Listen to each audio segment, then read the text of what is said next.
They fined me $750 for unauthorized structure modification, even though the only thing I'd modified was a rotten plank on my father's old bridge. When they tacked that notice on my gate at 6:47 a.m., I realized they'd crossed a line thicker than any property boundary.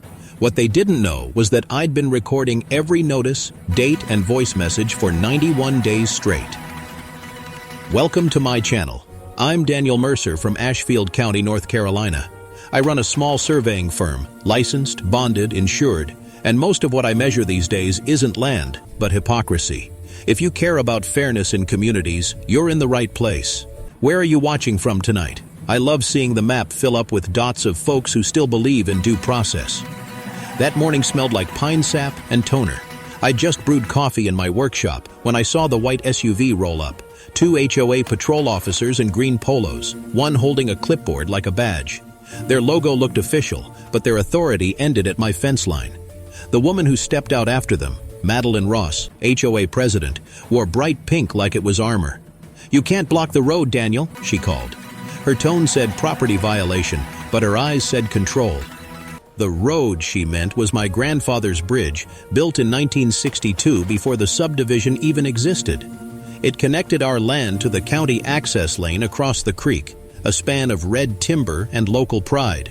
The HOA claimed maintenance rights after the developer recorded a blanket easement in 1998. Trouble was, that easement expired in 2023, which they either ignored or never read. I'd filed for renewal under the original parcel number last winter, securing exclusive maintenance and access. It was buried in the county clerk's digital files, stamped March 14th. They hadn't noticed yet. Still, I played it cool. "You planning to cite me again?" "Beggin'?" I asked, leaning on the railing I'd just replaced. Madeline smiled the way politicians do when they think the camera's rolling.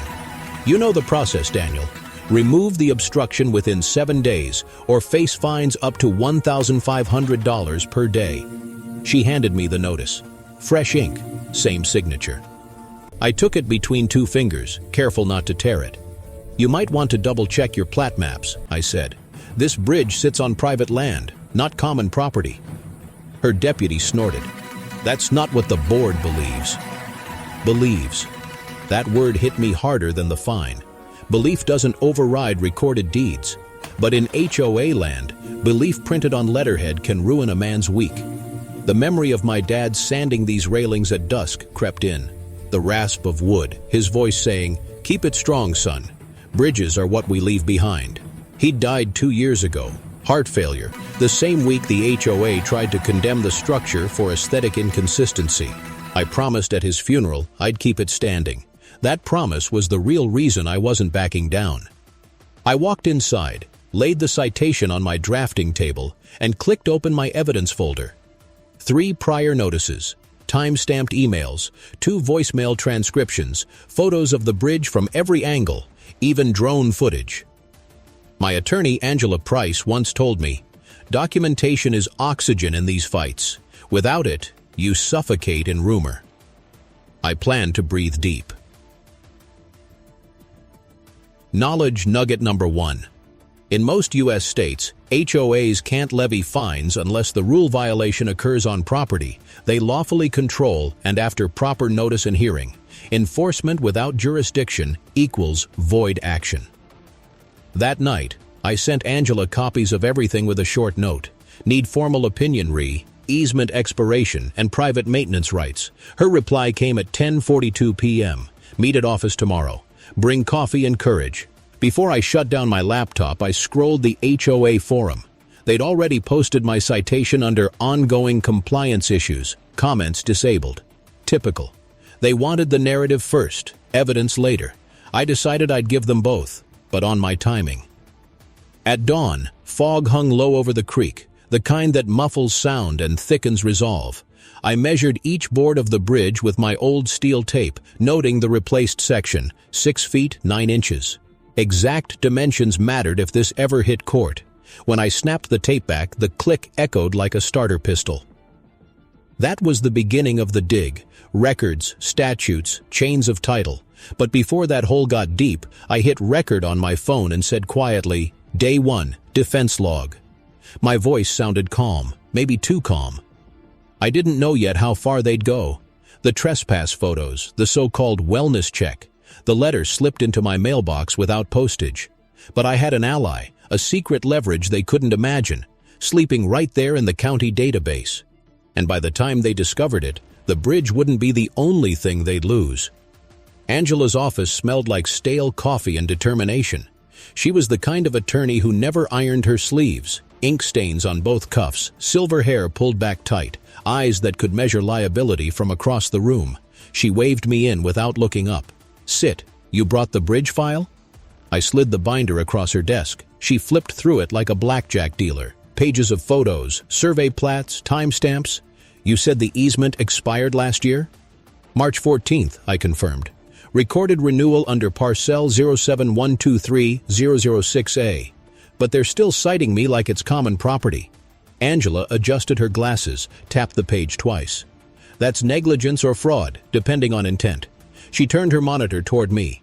"We'll verify with the county recorder, but Danielle, this could be your ace. Don't play it yet." I frowned. "Why not just send them the document?" "Because they'd lawyer up, retrofile, and claim administrative oversight.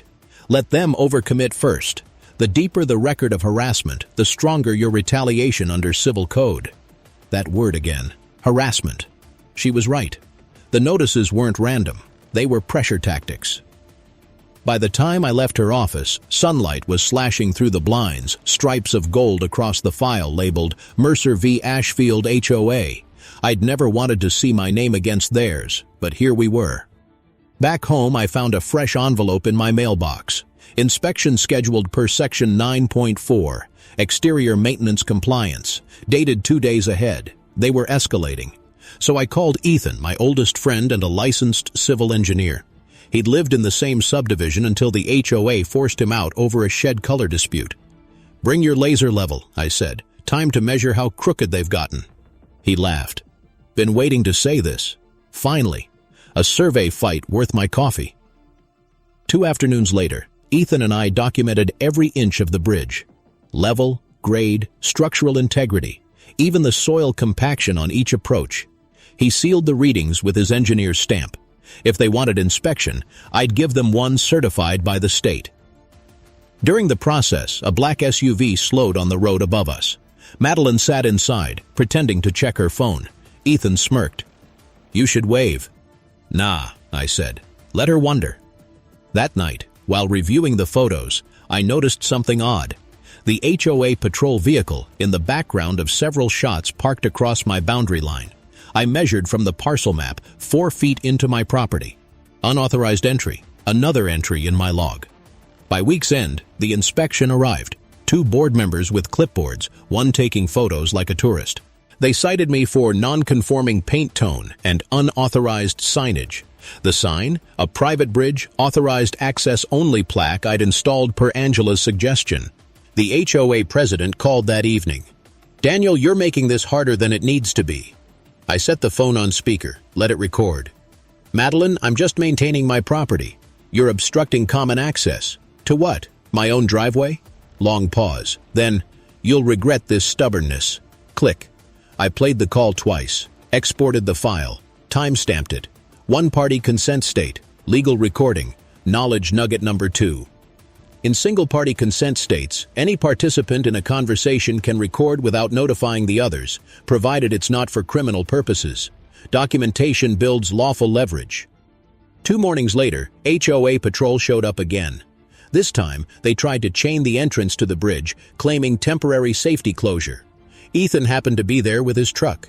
He leaned out the window and said, "You got a permit for that chain?" They didn't.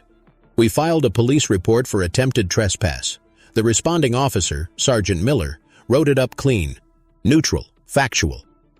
"Keep this number," he said, tapping the form. "If they touch that bridge again, call me directly." That was the first sign someone outside the HOA bubble was watching. Later that week, I posted a calm update on the community forum. Bridge is structurally sound, privately maintained, inspected by state-licensed engineer. HOA actions under review. No insults, just facts. It got 64 reactions in 2 hours. Most supportive, a few defensive. The thread vanished overnight, deleted by admin. So I created a private neighborhood chat. Dozens joined. Turns out, I wasn't the only one with absurd finds. Mailbox height, fence stain, birdhouse colors. We started comparing documents. Patterns emerged. Madeline's signature on every citation. She'd been running the board like a fiefdom for 8 years straight, beyond the 3-term limit in the bylaws. "Looks like we're not alone," Ethan said. "No," I replied, flipping through copies. "We're the control group." Midway through that chat, I dropped the engagement line naturally. If you've ever dealt with a power-tripping HOA, share one smart tactic below. Help the next guy fight back. And if you're on a board and watching this, leave your message here. Let's keep it civil. That thread didn't just stay up, it exploded. Comments poured in from states I'd never lived in. People wanted strategy, not ranting. I gave them one piece at a time. Angela called after midnight. "You're building momentum, Daniel, but remember, patience is part of the trap. Let them act unlawfully in writing." The next morning, I got another citation, this one for unauthorized gathering. They were referring to our chat meetup at the park gazebo. Section 11.2, they said. No assembly without HOA approval. I almost laughed. But inside, a quiet fury burned. My father's voice again, the bridge creaking under sunset light. "Keep it strong, son." I decided to measure just how strong my resolve was. The HOA wanted a paper war? I had shelves of paper and toner to spare.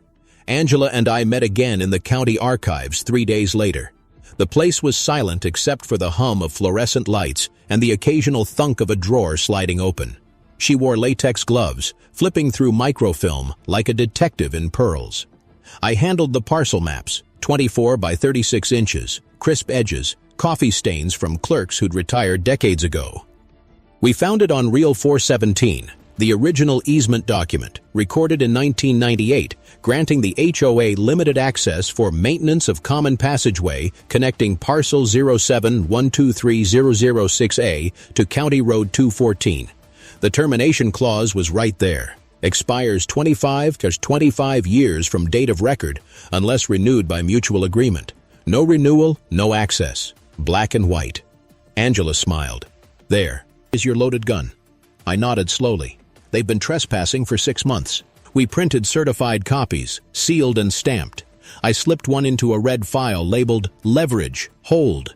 I wasn't ready to show it yet." Angela's voice echoed in my head. "Let them hang themselves on their own rope first." The rope arrived in the form of a special assessment notice. Each homeowner was charged $320 for emergency bridge repair and beautification. I almost choked on my coffee. The bridge was mine. They were billing my neighbors for repairs on private property. That night I visited my neighbor Clara, retired school teacher, 71, the moral compass of our street. She was shaking the letter in her hand. "They can't make us pay for your bridge, Daniel. That's theft." "Not theft," I said, but close enough for a lawsuit." She poured us tea, steadying her voice. "I've lived here 23 years. They've never done anything like this until you stood up." Her words sat heavy in my chest. People like Clara didn't fight for glory. They fought because decency demanded it. Knowledge, nugget number 3. Under most HOA statutes, special assessments require either 1. A majority homeowner vote, or 2. Proof of community-wide benefit. Charging owners for private property repairs violates fiduciary duty and opens the board to personal liability. I spent the next week documenting the fallout. 10 homeowners emailed me copies of their letters. One even forwarded a text from Madeline. "Don't listen to Mercer. He's trying to divide the community." Divide? She'd done that all by herself. Meanwhile, Ethan built a timeline chart. Citations, inspections, and meeting minutes aligned by date. He drew red lines where bylaws were breached. The pattern looked like a spider web. Every strand led back to Madeline. He chuckled as he pinned it on my wall. "This is starting to look like a thriller." "It's just math," I said. "Abuse always has a pattern." That Friday, the HOA call. At an emergency board meeting. Closed session, naturally, but they posted the agenda publicly by mistake. Line item 4. Legal consultation. Parcel 07123006A. Easement enforcement. They'd finally noticed the expiration. I showed the agenda to Angela. She grinned. Perfect. Let them discuss enforcement on something they no longer control. That's a procedural misstep, potentially even mail fraud if they issue bills tied to that claim. The next day, my driveway was blocked by orange cones and a temporary construction in progress sign. The bridge was taped off again, this time with plastic fencing. I stood at the edge, reading the tag. Ashfield HOA Maintenance Project. Authorized personnel only. Ethan muttered, "They're really begging for a lawsuit now." "Not yet," I said. "Let's keep filming." We documented every movement, the crew, the truck license plate, the start and end times. I didn't interfere. I just watched, camera steady, every second logged. At sunset, one of the contractors approached me. "Hey man, you Mercer?" "Yeah." He scratched his neck. "Just doing what the board told us. Didn't know this wasn't common property. You got a work order?" He handed me a clipboard. The order cited the expired easement clause verbatim. I took photos and handed it back. "Appreciate your honesty." That was the moment I knew we had them cold. Later that night, Ethan raised a beer on my porch. "You could end this now." "Not yet," I repeated. "They'll call a public meeting soon to justify this mess. That's when we show our cards."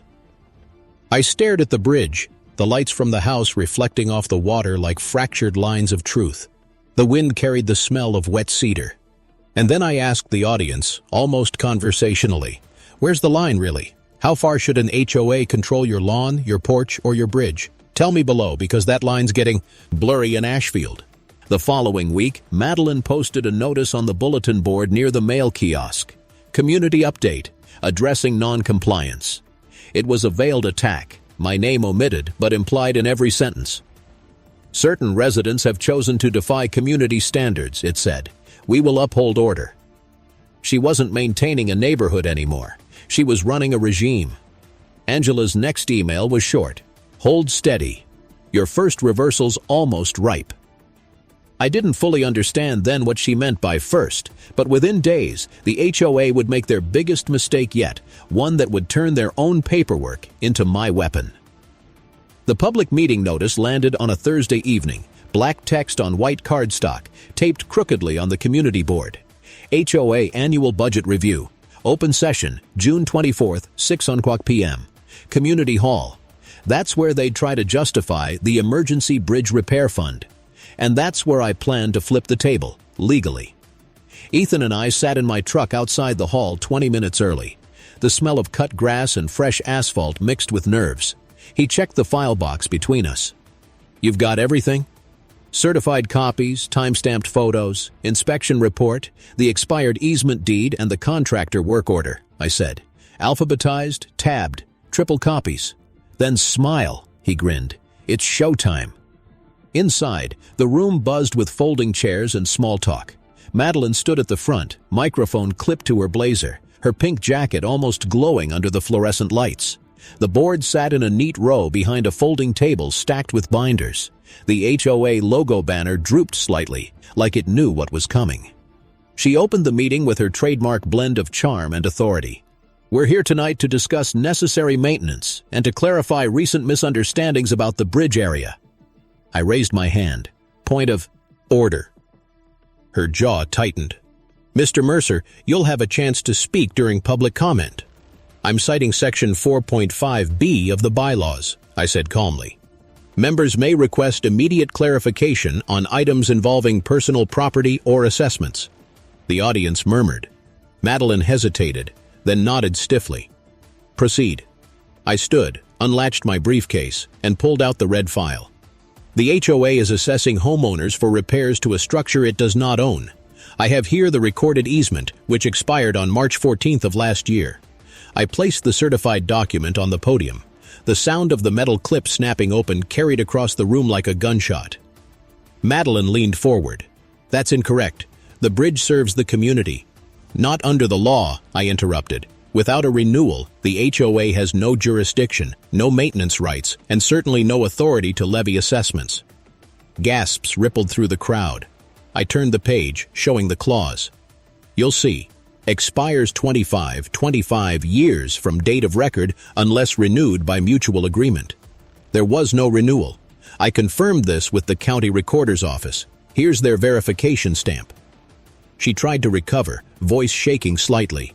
Our counsel advised. I held up a printed email. Your counsel's statement from April 10th refers to a pending renewal. Pending means not complete. Yet you billed residents on April 12th. That's misrepresentation. From the back, Clara's voice cut through. Is that why my assessment jumped this month? Madeline's composure cracked. We acted in good faith. Ethan whispered behind me. That's the phrase they use right before losing insurance coverage. I laid the contractor's work order on the table.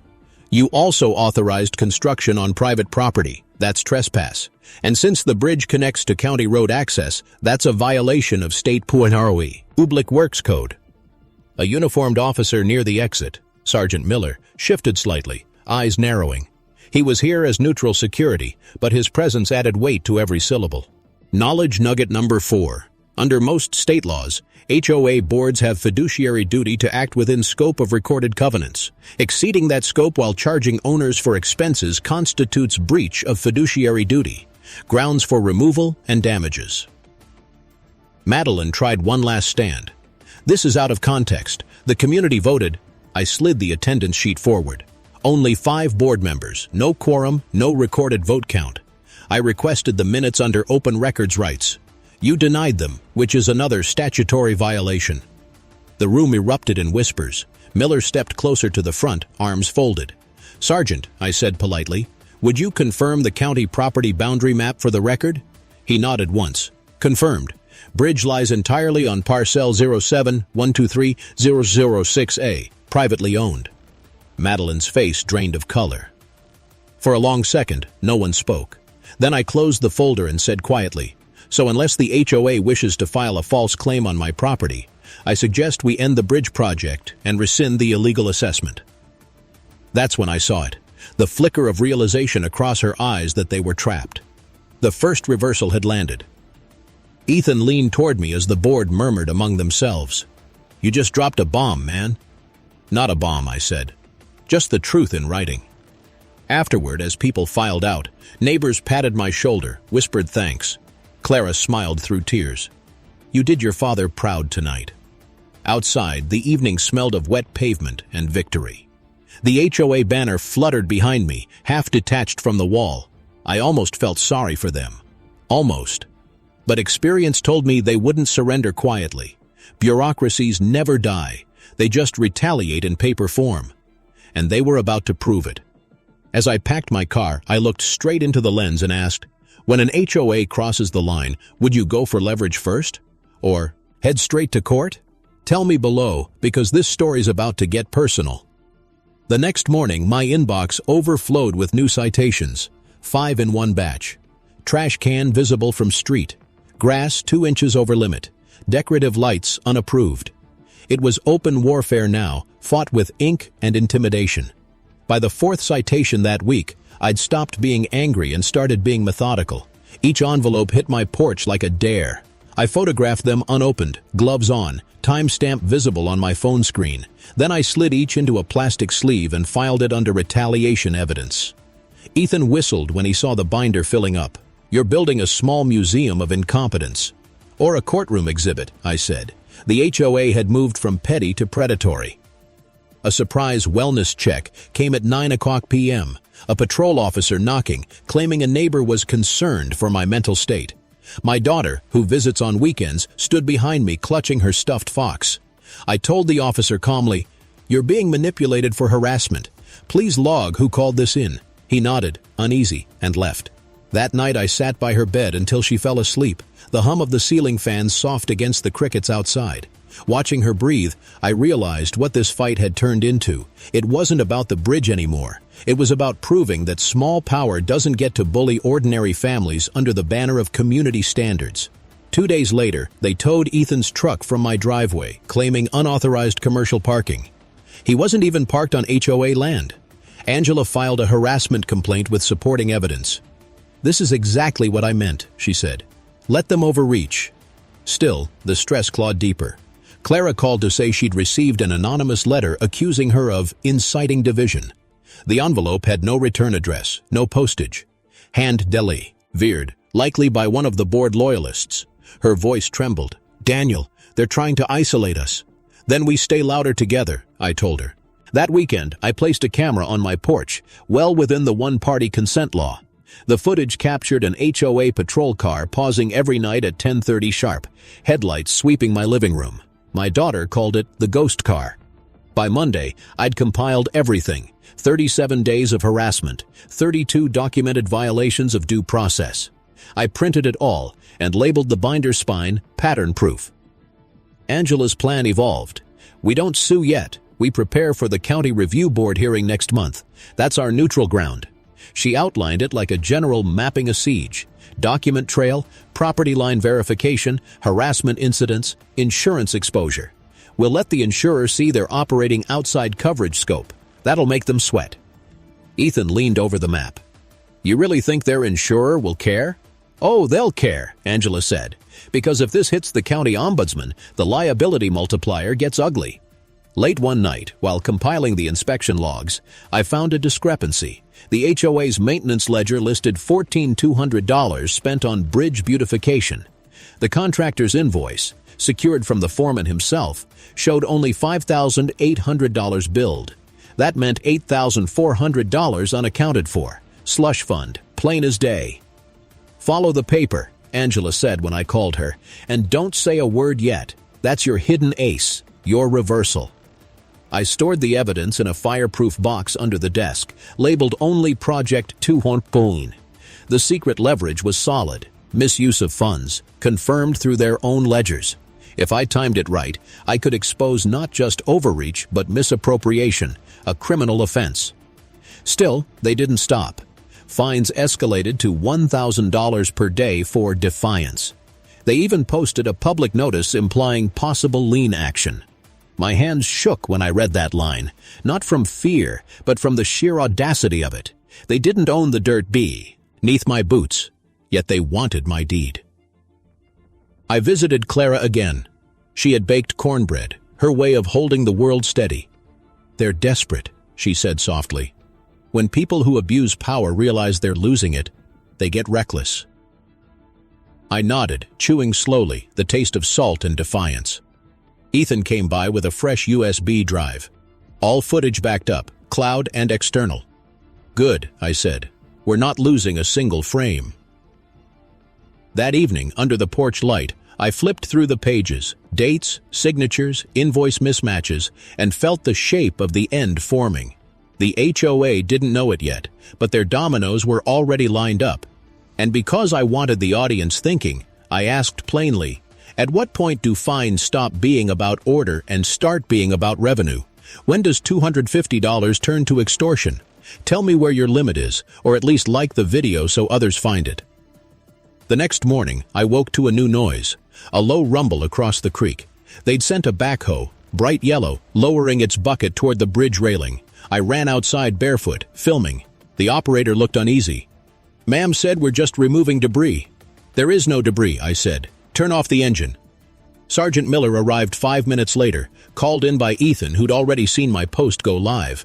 The officer checked my documentation, nodded once, and told the crew to leave immediately. He turned to me, pen poised. "Mr. Mercer, I recommend you file for an injunction first thing tomorrow. You've got everything you need." That was the moment the fight shifted. The HOA's actions had crossed from nuisance into violation. The bridge stood, scarred but solid. The air smelled of diesel and panic. And somewhere behind those pink blazers and printed fines, I knew Madeline was starting to feel cornered. By sunrise, the county courthouse parking lot was already half full. I carried the injunction file under one arm, the binder under the other. Angela met me on the steps, trench coat flapping in the humid wind, a thermos of coffee in her hand. "They'll try to delay," she warned. "Your job is to stay calm and factual." Inside, the clerk's office smelled of old paper and lemon cleaner. We filed under Mercer v. Ashfield Homeowners Association et al., requesting immediate relief from harassment and unauthorized property interference. The clerk stamped the papers, thick, satisfying sound, and handed me the docket number. "Judge will review within 48 hours. 48 hours, Angela said as we stepped outside. "That's your countdown. Keep everything lawful. Keep your tone measured. You're not the angry homeowner, you're the guy saving a neighborhood from itself." I followed her advice. No social posts, no rants, just silence, the kind that makes opponents nervous. 2 days later, I saw the panic start to show. The HOA emailed residents claiming the bridge was under safety review and Mercer's legal actions could increase dues. It was classic misdirection, but now I had something they didn't: insurance exposure. The same day, Ethan intercepted an email from a contractor contact. The HOA's general liability insurer had requested proof that the board operated within recorded easement rights. They couldn't provide it. Their coverage was in jeopardy. Angela nearly laughed when I showed her. They're uninsured for all this activity. One more violation and their carrier pulls out. That's your lever. That night, I prepped for the next meeting. The folder labeled Project 214 sat on my desk like a loaded confession. I rehearsed the statement twice, keeping it simple: numbers, invoices, missing funds, and jurisdiction. The evidence was airtight, the tone surgical. Visual beat number 1 came naturally.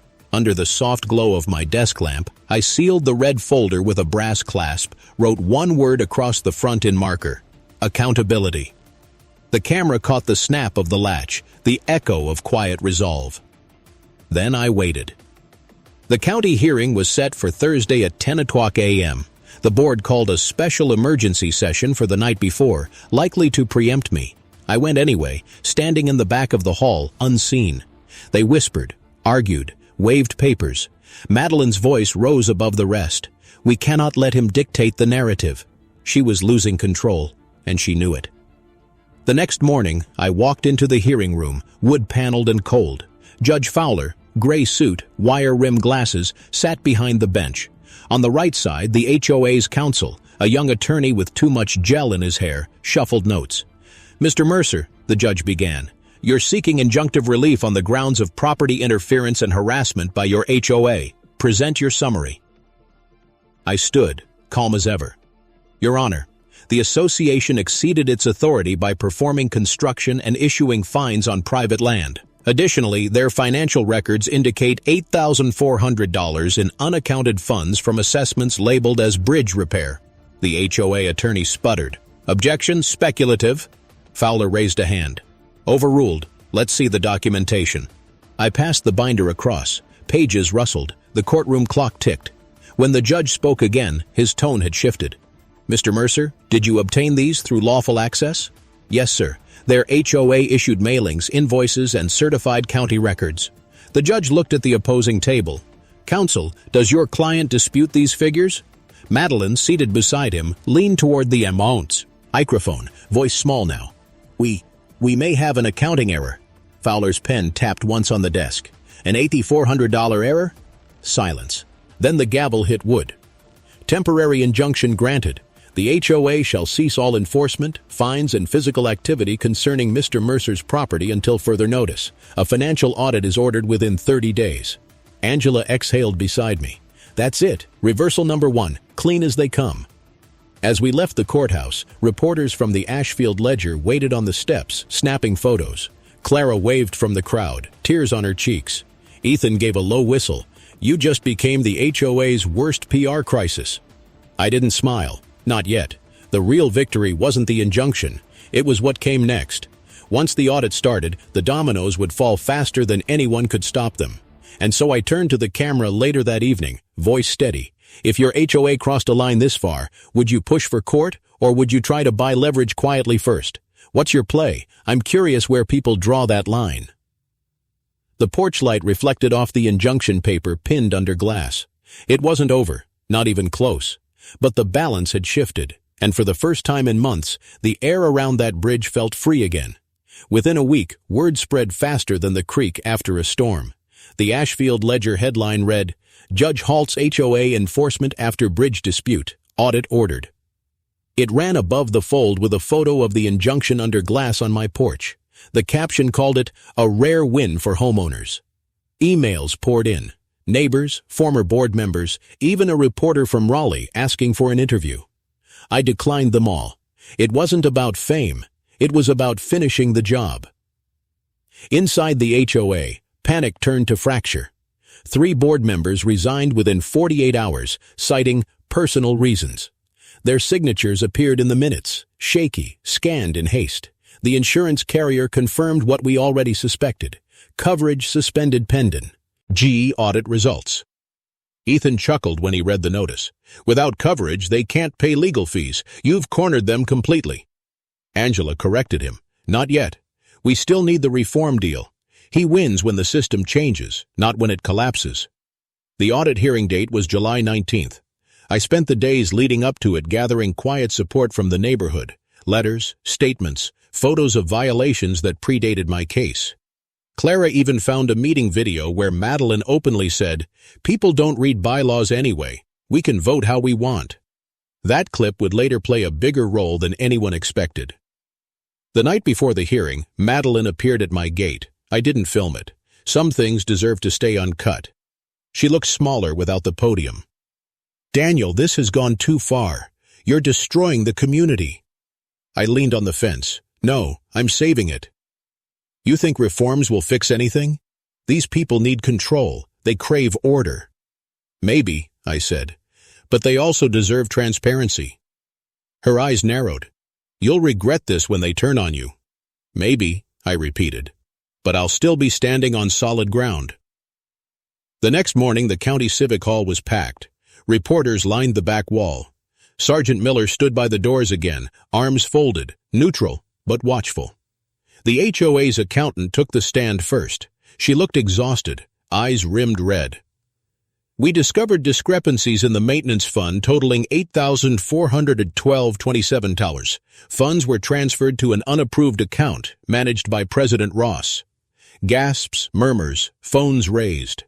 Madeline's attorney tried to interject, but the county auditor, a calm man named Weller with ink-stained fingers, raised a palm. "Let the record show. Unauthorized transfers violate both state HOA statute and internal financial policy." He turned to me. "Mr. Mercer, do you have recommendations for corrective measures?" "Yours." This was it, the public set piece, the moment of truth. The microphone gleamed under the fluorescent lights, beads of condensation on a nearby water bottle catching the glow. Visual beat number 2.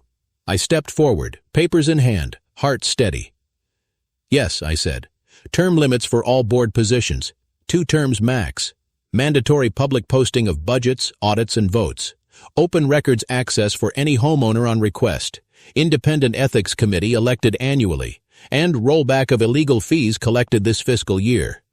Miller's voice came from the back. "All lawful under state statute." The room broke into applause. Not wild cheering, just the kind of firm, grounded approval that sounds like justice finally finding its footing. Madeline stood slowly. "You can't dictate reform." I looked straight at her. "I'm not. The community is." Fowler, the same judge who issued the injunction, presided over the follow-up hearing. "Given the audit results and testimony, I find sufficient grounds to impose oversight. The board is hereby dissolved pending election under new transparency guidelines." Angela's hand landed lightly on my shoulder. That's the sound of a domino line collapsing. For the first time in months, I felt the tension release, like a taut wire finally cut. Outside the hall, reporters swarmed, but I ignored them. Clara caught up, her cardigan flapping in the wind. "You did it, Daniel. You turned them into humans again." I smiled faintly. Maybe now they'll remember this place isn't about power, it's about people. That night, under the same porch light where this war began, I filmed a short segment for the channel. Would you ever trust an HOA again after seeing how fragile that power is? Or do you think communities can reform themselves? I'd love to read your thoughts below. The bridge shimmered in the background, moonlight catching the repaired boards. It had survived every fine, every threat, every attempt to bury it under bureaucracy. But there was still one thing left to do, the final reversal, the trade that would ensure no one ever fought this same battle again. 2 weeks later, the neighborhood felt like an entirely different organism.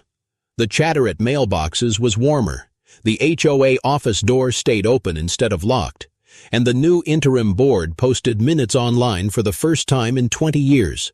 Still, the air around my house carried that quiet aftershock of a long war, like the soil still remembering old footsteps. Angela met me at the coffee shop by the courthouse to close out the case file. She looked tired but content. "You've got the attention of 3 counties, you know. They're using your injunction as a training example for HOA oversight." "Good," I said. "Maybe the next guy won't have to burn 3 months proving a bridge is his." She smiled, unscrewing her thermos. "There's one more step. The reform deal. You still have leverage. Use it." She was right. The injunction was temporary. The reforms needed permanence. I'd already drafted the proposal, transfer my easement rights to the community conditionally, only if the new charter included term limits, open records, and annual third-party audits. In other words, I'd trade ownership for transparency. When the new board convened, I handed the document across the table. "I don't want to own the bridge forever," I said, "but I want to make sure it never becomes a weapon again." The new president, a soft-spoken engineer named Lyle, nodded. "You're offering to transfer it back?" "Yes, but only after the reforms are ratified by a community-wide vote and after reimbursement of unlawful fees to every homeowner." The motion passed unanimously. That was the second reversal, the reform deal sealed by the same ink that once fined me. 3 months later, the bridge bore a new sign, cedar carved and simple. Mercer Crossing, Community Access Restored, 2925. Visual beat number 3. During the dedication, kids rode bikes across it while older neighbors clapped. Clara held the ribbon while Lyle cut it with garden shears. A local reporter asked me what it felt like. I looked at the creek glinting beneath us and said, "Bridges outlast anger. If you build them right, they carry more than cars. They carry memory." The HOA that once ruled by fear now held monthly open forums streamed online. Budgets went public. Elections drew record turnout. Madeline faced misdemeanor charges for financial misconduct and received probation plus restitution. Her pink blazer, once a symbol of power, ended up boxed in evidence. Knowledge nugget number 5. Every HOA in the U.S. operates under state-level common interest community statutes. Those laws allow homeowners to petition for reform if over 1/3 of members demand transparency. It's not rebellion. It's compliance. I walked the bridge one last time that evening, the boards warm under my boots, the smell of wet cedar back again. My daughter rode ahead on her bike, laughing, the sound echoing off the water. I let the quiet wrap around me, the same way my father used to pause mid-step, looking out at the current. I whispered, "It's still strong, Dad." Before the video faded out, I spoke directly to the viewers. If you believe I fought the right way, and that this is how it should end, say a few words below for someone you know who's still fighting theirs. Subscribe so the next case reaches you first.